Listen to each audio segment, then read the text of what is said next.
আমি শুধু এইটুকু বলবো, আওয়ামী লীগ কার্যত 2006 সালের 28 অক্টোবর থেকে দেশে ভয়াবহ খুনের রাজনীতির সূচনা করেছিল।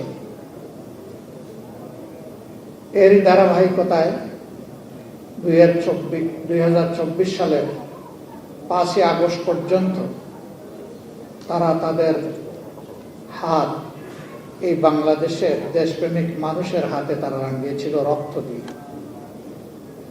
তাদের শেষ পরিণতি কি হয়েছে আমাদের সবার সামনে পরিষ্কার।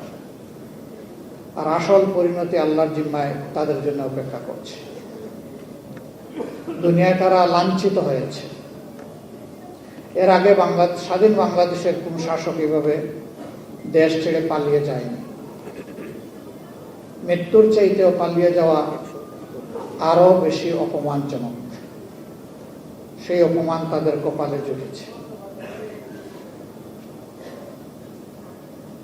আমরা সবাই মজলুম ছিলাম। পার্লামেন্টে আমি 2-3 বার বলেছি যে এই পার্লামেন্টে এমন সদস্য খুঁজে পাওয়া কঠিন হবে যিনি ফ্যাসিবাদের হাতে জুলুমের শিকারে পরিণত হননি।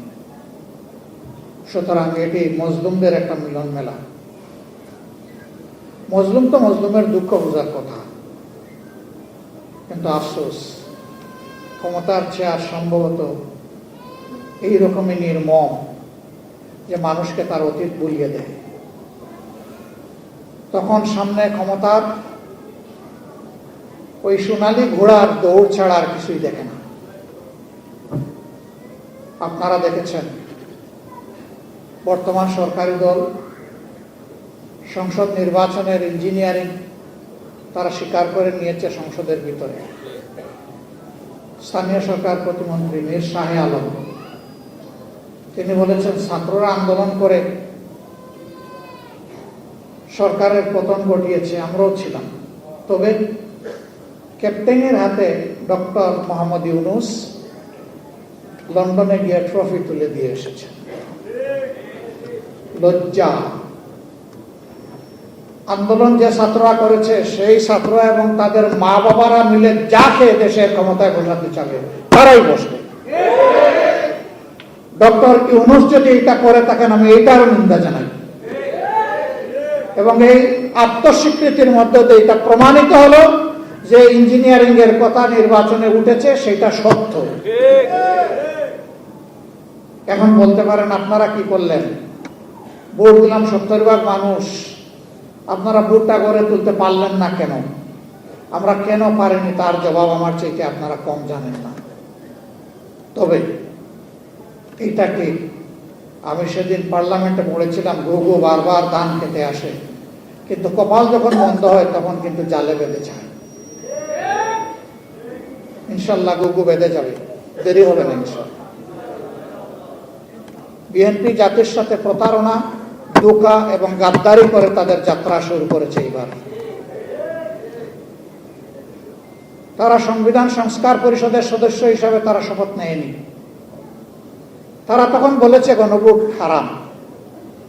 এখানেই দাঁড়িয়ে একজন বক্তা জুলাই যোদ্ধা বলেছেন বাংলাদেশের প্রথম গণভোটটাও কিন্তু সংবিধানে ছিল না।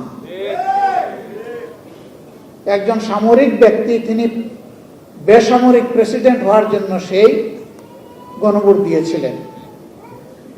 বিএনপি গর্ব করে বলে 71 তাদের, 90 তাদের, 24 তাদের, সবকিছু তাদের, আর কারো কিছু নেই। 71 তো বিএনপির জন্মই হয় না। 71 তাদের হয় কিভাবে? এখন যদি বলে যে 71-এ শহীদ প্রেসিডেন্ট জিয়াউর রহমান স্বাধীনতার ঘোষণা দিয়েছেন এবং যুদ্ধ করেছেন, সেই কারণে হ্যাঁ ঘোষণা উনি দিয়েছেন, প্রথমবার নিজের পক্ষ থেকে, দ্বিতীয়বার আরেকজনের পক্ষ থেকে। আর যুদ্ধ উনি করেছেন আমরা অবশ্যই সম্মান করি, কিন্তু এককভাবে যদি একক ক্রেডিট এক ব্যক্তিকে সব কিছু দিয়ে দেওয়া হয় তাহলে বাকি যোদ্ধাদের পজিশন কোথায় থাকে?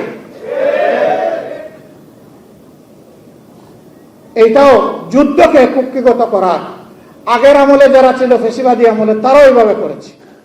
এবং তারা করতে গিয়ে লজ্জাজনক ভাবে জিয়াউর রহমান সাহেবকে পাকিস্তানের দালাল, চোর কোনো কিছু বলতেই বাদ দেয় নাই।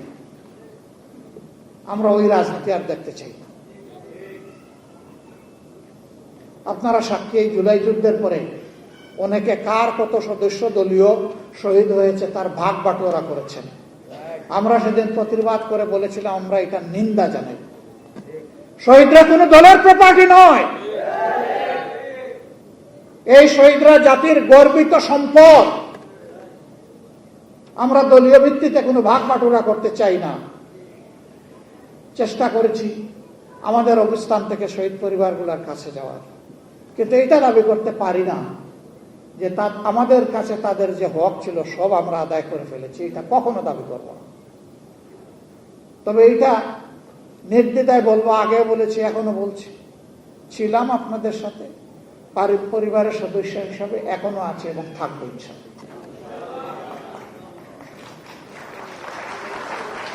প্রিয় জুলাই যোদ্ধাবৃন্দ, আহত, এর পরের শব্দটা বলতে আমার কলিজায় লাগে, পঙ্গু শব্দটা বলতে।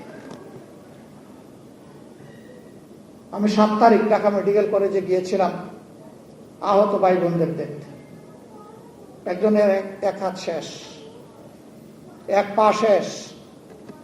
আমি তাকে বললাম, তোমার সম্পদ দিয়ে দিছ, জাতির প্রয়োজনে আগামীতে তো আর তুমি কিছু করতে পারবে না। বলে, কেন পারবো না? বললাম, তোমার তো এক হাত এক পা শেষ, পা তোমার 60 টুকরা আর হাত তোমার কেটে ফেলেছে। আমাকে বলল, বাকি শরীরটা আমার এখনো আছে, তাইও দেবো ইনশাআল্লাহ।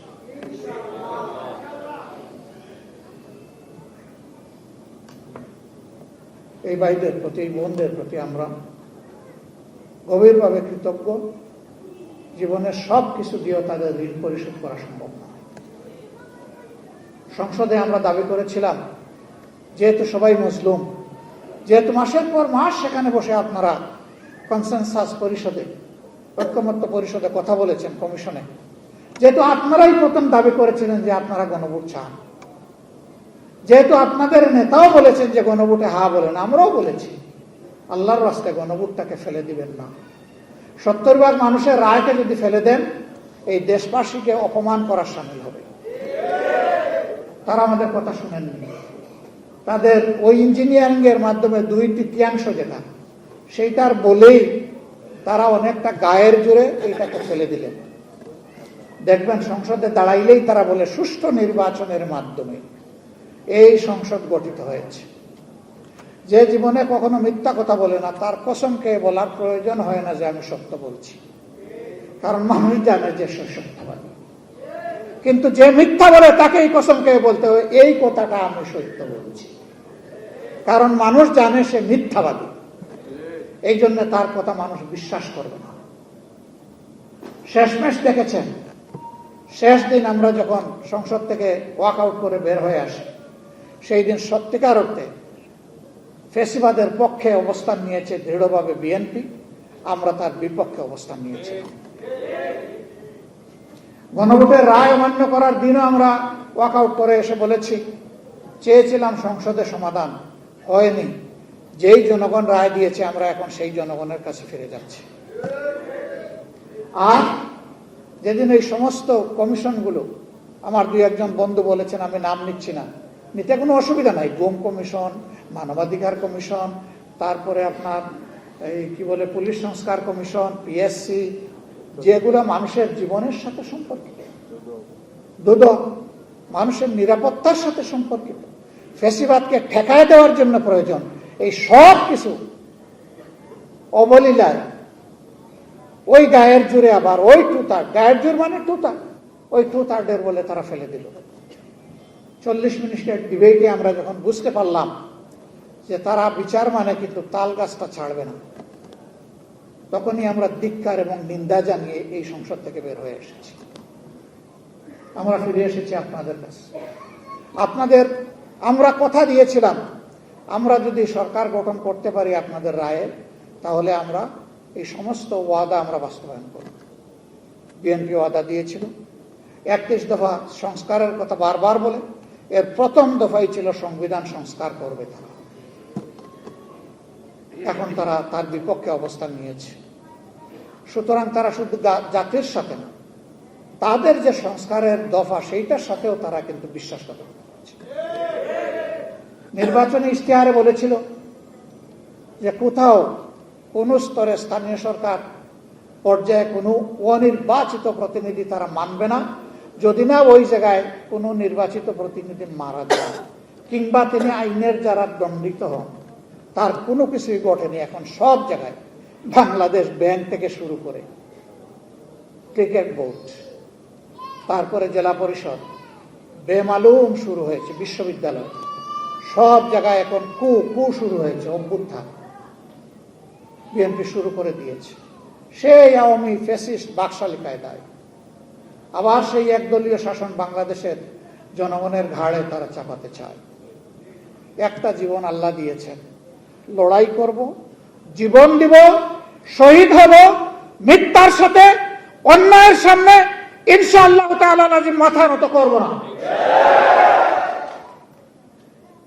সংসদেও করব না, রাজপথেও করব না। কি হবে?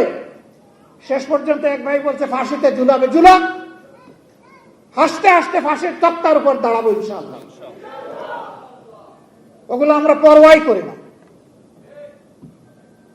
প্রিয় ভাই বোনেরা, আপনাদের অন্তরের ব্যথা একেবারেই সত্য কথা, শতভাগ বুঝতে পারবো না, ইম্পসিবল। কারণ আমার কোনো সন্তান 24-এ শহীদ হয়নি, আমি নিজে গুলিতে আহত হইনি, আমার হাত পা ভেঙে টুকরা টুকরা হয়নি। সুতরাং যাদের কলিজার টুকরা শহীদ হয়েছে, যারা লড়াই করতে গিয়ে নিজেরা আহত হয়েছে, তাদের দুঃখটা তারাই 16 আনা বুঝতে পারবে, আমি পারবো না। কিন্তু মানুষ হওয়ার কারণে আল্লাহ যে মানবিক মনটা দিয়েছেন, এইটা দিয়ে চেষ্টা করি যে দেখি এই দুঃখী মানুষগুলার কিছুটা হলেও দুঃখ বুঝতে পারি কিনা। সম্মানিত ভাই বোনেরা, সেদিন একটা মব সৃষ্টি করা হয়েছে পার্লামেন্টের ভিতরে। আপনারা বাইরে একটার কথা বলেছেন, ভিতরে এদেরকে দাওয়াত দিয়ে কে নিয়ে গেল? কোনদিন? হ্যাঁ, সেদিন ছিল চাকরিতে, সরকারি চাকরিতে প্রবেশের সর্বশেষ বয়সসীমা কি হবে, এইটা কনসেনসাস পরিষদে ঐকমত্য কমিশনে একমত হয়েছে আমরা সবাই যে এটা 32-এর পরিবর্তে 32 বছর। সেখানে তারা কিছু লোককে জুলাই যোদ্ধা হিসেবে নিয়ে বসালো দর্শক গ্যালারিতে, ভিআইপি গ্যালারিতে। We are pleased. জুলাই যোদ্ধারা আসে, এটা তো আমাদের জন্য খুশির ব্যাপার। তারা এই পার্লামেন্ট দেখবে, জাতি এবং জনগণের জন্য এখানে কি করা হচ্ছে তারা দেখে যাবে।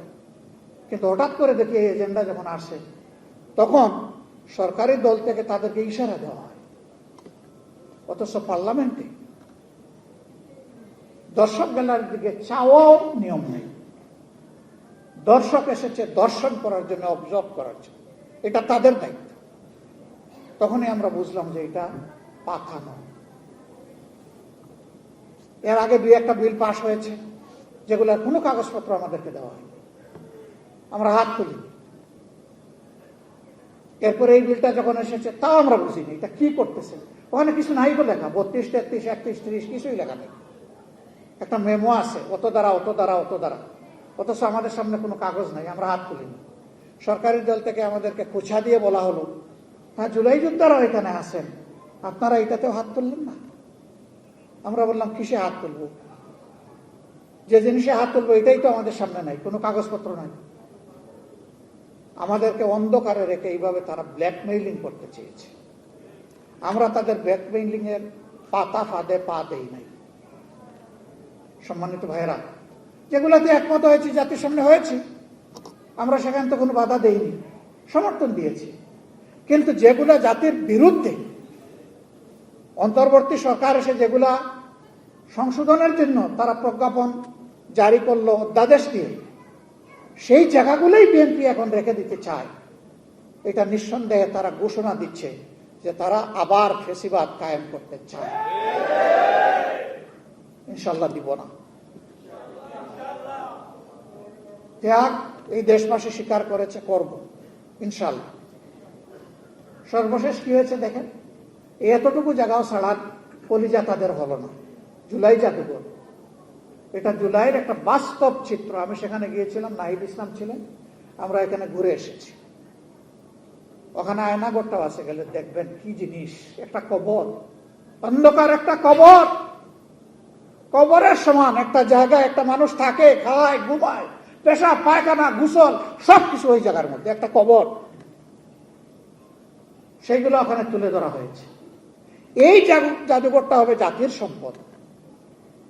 ঐক্যমত্য পরিষদে বসে একমত হয়েছে, আবার সংসদের বিশেষ কমিটিতেও সবাই একমত হয়েছে যে যেভাবে প্রস্তাবনা এসেছে অনুকূল অবিকল রেখে, অনুরূপ এবং অবিকল রেখে সেটাই পাশ হবে। হঠাৎ করে সংসদের ভিতরে সমস্ত রেওয়াজ রীতিভঙ্গ করে সরকারি দলের একজন এখানে সংশোধন দিয়ে বসলো, আমরা কিছুই জানি না।